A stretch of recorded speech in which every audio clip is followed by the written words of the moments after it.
You pick it up before you even decide to. It's already in your hand. You didn't choose this moment. Something older than you did. 96 times a day. That's the average. 96 times you unlock a screen, scan it, and put it back down. Most of those checks last less than 30 seconds. You're not reading anything. You're not learning anything. You're just looking. Why? The easy answer is that phones are designed to be addictive. That's true. But it's not the real answer. The real answer is far stranger. Your brain isn't reacting to a notification. It's reacting to something that existed long before glass screens and battery percentages. It's reacting to a threat detection system built 2 million years ago, and it doesn't know the difference between a lion in the grass and a red circle with a number in it. Picture the East African savanna, grassland stretching to the horizon, tall grass that moves when the wind blows, and also moves when something else is walking through it. Your ancestors lived here for hundreds of thousands of years, and the ones who survived shared one trait in common. They were the ones who noticed the movement in the grass first. Not the smartest ones, not the strongest ones, the most vigilant ones. This is what anthropologists call the landscape of fear. Every environment early humans lived in contained predators: lions, leopards, hyenas, crocodiles. A moment of inattention could end a life in seconds. So the brain evolved a system to solve one problem above all others. Scan constantly, notice change immediately, and treat any unexplained movement as a possible threat until proven otherwise. This system lives in a small almond-shaped structure deep in your brain called the amygdala. Think of it as a smoke alarm. It doesn't wait to confirm there's an actual fire. It goes off at the first hint of smoke, because a false alarm costs you a moment of adrenaline, but a missed real fire costs you your life. Evolution favored the smoke alarm that was a little too sensitive over the one that was too calm. Here's the strange part. That smoke alarm still works exactly the same way today. It hasn't updated. It doesn't know that 2 million years have passed. It doesn't know you're sitting on a couch instead of standing in tall grass. All it knows is its one job: detect change, treat it as urgent, resolve it immediately. And your phone is a change detection machine unlike anything your ancestors ever faced. A notification is unexplained movement. A message preview is a rustle in the grass. A red badge with a number on it is your amygdala's oldest nightmare. Something has changed in your environment, and you do not yet know if it's dangerous. Researcher Larry Rosen at California State University has spent over a decade studying what he calls phone separation anxiety. His research found that many people check their phones not because they're bored, but because an unresolved notification triggers a genuine, measurable stress response. Heart rate increases. Cortisol rises slightly. The feeling is small, but it's real. And it's the same chemical signature your ancestors felt when they heard a branch snap nearby. Think about that for a second. Your body is producing a stress hormone because someone liked your photo. It sounds absurd, but your amygdala doesn't do nuance. It doesn't distinguish between predator approaching and unread text message. Both register as the same category of event. Something changed and you haven't resolved it yet. Until you check, the alarm keeps ringing quietly in the background. This is why you can be in the middle of a conversation, a meal, even a moment you care about, and still feel the pull to glance down.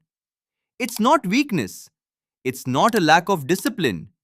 It's a threat detection system doing exactly what it was built to do. Except now, it's responding to information instead of predators.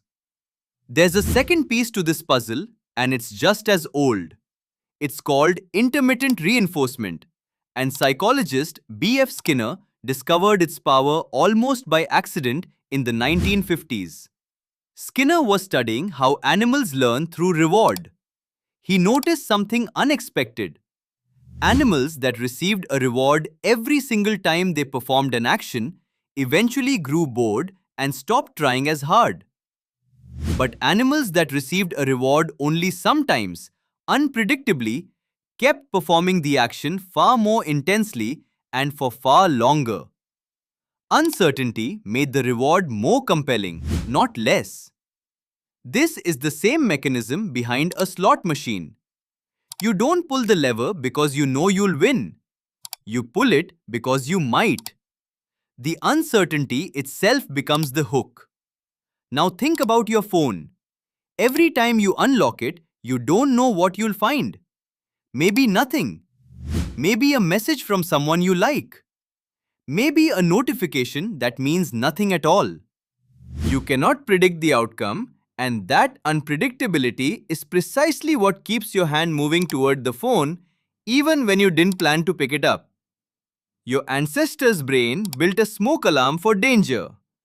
A modern engineer built a machine that pulls that same alarm using unpredictable rewards instead of predators. You are not broken for responding to it. You are, in a very literal sense, working exactly as designed. Just not by the person who built the phone, by the process that built you. There's a third layer here, and it might be the strangest one. Anthropologist Robin Dunbar has spent decades studying why humans develop such large, complex brains compared to other primates. His research points to one dominant explanation: social monitoring. Early humans lived in tight groups, where survival depended on knowing who was an ally, who was upset, who was gaining status, and who might turn against you. Keeping track of this social information wasn't optional. It was as important to survival as watching for predators. Your brain, in other words, evolved to crave social information the same way it evolved to crave sugar and fat. Not because social information is bad for you, but because for most of human history, it was scarce, valuable, and tied directly to your safety within the group. Now you carry a device that delivers an infinite, instant stream of social information. Who liked what? Who said what? Who's online? Who isn't responding? Your ancient social monitoring system, built for a group of maybe 50 people, is now trying to process signals from hundreds or thousands of people at once. It was never built for this volume. It just keeps running the only program it has. So what do you do with this? You can't uninstall 2 million years of evolution. But you can understand what's actually happening when your hand reaches for the phone without your permission. It's not a notification. It's a rustle in the grass. It's not curiosity. It's your amygdala doing its oldest job in a world it was never designed for. Some researchers suggest small interventions that work with this system instead of against it. Turning off badge numbers removes the visual, unexplained movement that triggers the alarm. Turning off certain notifications altogether removes the smoke without waiting for you to check for fire. Keeping the phone out of arm's reach adds just enough friction that the ancient alarm has time to quiet down before your hand acts on it.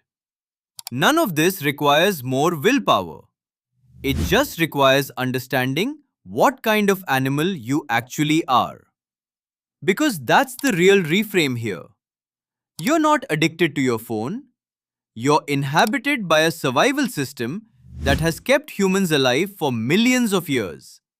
And it's currently doing its job on the wrong target. Tonight, when you feel your hand drift toward the screen for no clear reason, notice it. Not with guilt, with recognition. That's not weakness reaching for a distraction. That's the oldest part of you. Still scanning the grass. Still watching for movement. Still trying to keep you alive.